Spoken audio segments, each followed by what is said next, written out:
Good morning friends, welcome my YouTube channel. तो चलतु आज गोटे छोटिया रेसिपी आपण मान सहित शेयर कर मोर फास्ट वीडियो तो रेसिपी वीडियो तो सर्ट ठाकुरंकर मु छाड़ुली भाविली किसी रेसिपी आपण मान सहित देवी जोटा कि मो घर फेवरेट। तो चलतु देखिबा से रेसिपी कौन। हाय फ्रेंड्स, तो आपण मान सहित मुझे गोटे बढ़िया रेसिपी शेयर करी जोटा कि दुईटा बैगण में बनब आउ तीन प्रकार। तो आपण मानकर घरे जी भी थे तो खाई जी जो फ्लेवर भल लगे आपण मैंने खाई पारे। तो देखूँ केमती मुझे बनैली। तो फास्ट तो एमती बैगण को काटिदेली। तो बैगण को काटिलार जदि किसी पोक थी तेणुकर से हिसाब से काटे। तो मोर टिके बाहरला से पोक बाहरलानी। तो जस्ट कला डट डट होता मुझे सब जगह काढ़ीदेली। तो देखूँ प्लेन कड़े खाली बसईदेवा आ कि भी आधे दरकार नहीं। तो बसईदेला आम ये पकईदेवा पानी टिके। तो देखो मुझे पानी देली। तो आपण पाखे जदि ये छोट टमाटर थी आपण मैंने पकेबे कौन सी जरूरी ना जेहेतु मो पाखे चेरी छोट टमाटर थिला मु पकेली। आपण पाखे बड़ टमाटर थिले 2-3 खंड लेखा कर पकईदेवे जी क्वांटिटी हिसाब से टेस्ट पाई कहीं आम आग को अलग जिनस यूज करवा। तो हाई फ्लेम रे करेंगे ठंडा नॉर्मल कड़े पकईदेवे तापर पानी देदेले घोड़े देले से भल से सीझी आसब। बैगण को देखिकी पानी देवे तापर आप कंचा लंका देवे। कंचा लंका देवा द्वारा बहुत फ्लेवर भल आसी थाए आउ टेस्ट भी भल लगी थाए। आउ जदि मंजी नथिबो जो बैगण रे ना जदि आपण माने माने बनइबे माने जानि भी पारिबेनी बैगण रे बनिछि बोलिकी। तो जो माने बैगण प्राय टी खाइबा को भल पाती नहीं माने हाँ एमती भजा हेले खाइबी कि डालमा रे खाइबी एमती चकड़ा खाइबी नहीं कि भर्ता खाइबी नहीं एमती केते कौन भावती। तो यही को बनातु थरे देखे बहुत टेस्ट लगे आपको सबुथ खाई पारे रुटी रे भात रे सबुथ। तो देखो जो होगला मुझे काढ़ीदेली। ये देखो मु सोरिष तेल नहीं सोरिष तेल को कड़े की भले कि ततई देवे तापर सिम करदे तापर तेलटा पकड़े तेल भले कि तातीगला आम बड़ी पकईदेवा। एटा देसी बड़ी घर बिरी बड़ी तो सेटा पकईदेवे। तो ताकू भल से भाजी नेला जमी भल से भाजीगला। ये देखो मुझे 2-3टा मीडियम साइज पियाज काटी आप बैगण को देखिकी क्वांटिटीटा ने। तो तापर आम पंचफुटन जोटा कि 5 प्रकार था पकईले ता सहित आम पियाज टिके पकईदेले जमी पियाजटा गोल्डन ब्राउन हो से भाया भाजवा जमी आम बिरियानी कि कौन बनैला बरिस्ता बनाऊे से भाया। किंतु आपको जेहेतु बैगण रे माने पियाजटा जल्दी सॉफ्ट होगापी मुझे लुण पकईदेली। तो आमको क्रिस्पी करार ना तो सॉफ्ट हबार अच्छी। तो देखो तापर मुझे एपट सेपट करदेली। ये टिके मुझे हेंगू देवी। तो आपण मैंने भी चाहिए देपर हेंगू देले टेस्टा बहुत अलग आसी थाए। आपण मैंने ट्राए करूँ जानतु आप भावुए ये गोटे छोटिया जिनस आम भी तो बनाऊँ निश्चय आप बनाऊँ किंतु यही भाया बनाऊ नथिबे। जदि बनाऊे निहाती कमेंट बॉक्स रे लिखिबे आउ केमती टेस्ट लगे आउ मु जेमती प्रोसेस रे बनाऊँ आप थरे बनातु जानबे प्रोसेस।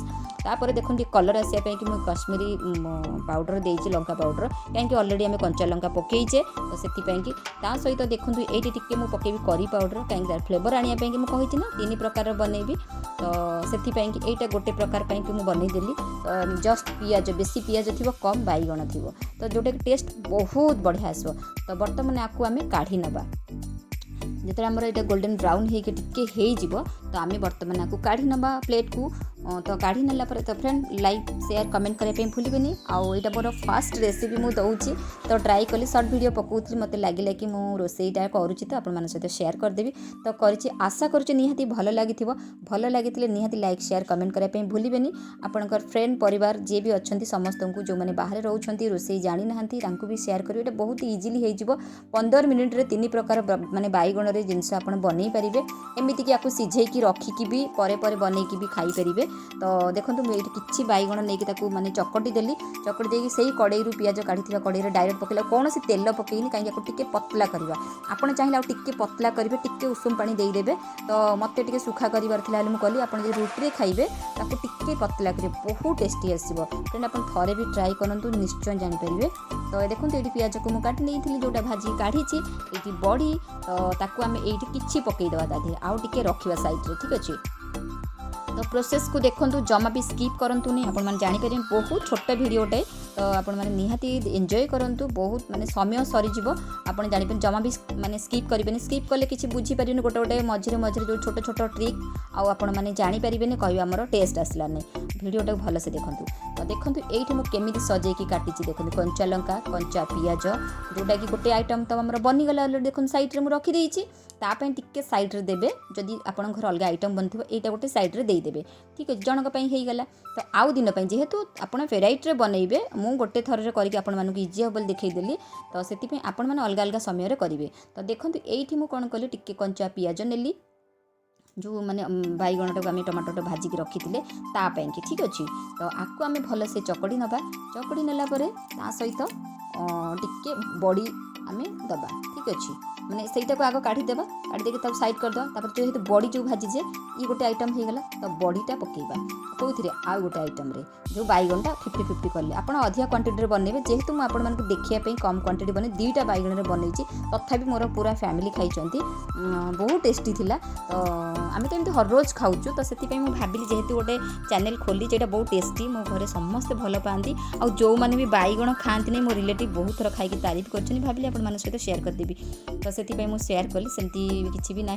तो देखूँ तो जो मैंने पियाज टी अधिका खाई भल पाती से पियाज देवे तापर आप कौन करेंगे कंचा लंका सहित जेहेतु आम कंचा लंका सीझीला सीझीला टाइम में पकई एनहांस करने भल लगे जो मैंने लंका कामुड़ी खाती तापर टिके सजेदेवा आम बड़ी आ सहित आम टिके देदेवा लेंबू बहुत टेस्टी आस थे ट्राए करूँ देखिए आ लेंबूर जो बड़ी बैगण लेंबूटा बेसी टेस्ट थिला सत कौच एबे भी कहले आपण माने मो वॉइस रु जानी पड़थि मोर पूरा माने पाटरू लाल आसी जाउछि माने पानी आसी जाउछि तो जहाँ भी कहि पारंती। तो तापर ए टाइम टिके साइड रे देई दबा हम जो पियाजटा भाजी रखथि जे चाहिले एटा खाली भातर भी गोळेई खाई परिबे आउ जे चाहिले भी सेमिति ता सहित आउटे मिक्स करी खाई परिबे। हमर दुईटा बनीगला ना देखो 3 प्रकार रो बनीगला हमर कोन बैगण चटनी तो आपको आम रुटी रे जो थे भी खाई पारे आप निजे देखिकी जापर केते सुंदर केते टिम टिम कलर देखा। तो ये देखो मो घरे भात डाली आउ कोबी भजा होता यहाँ हूँ टोटाल मोर आइटम आज बनई तो स्पेशल मु बैगण आपण मान सहित शेयर कली। तो आशा करुँचे निहाती भल लगे लाइक शेयर कमेंट करने भूलें। तो प्लीज आपण मैंने जब एमती मो वीडियो देखा पसंद करेंगे मुझे निहाती आगे किसी आने चेष्टा कर रही। जय जगन्नाथ।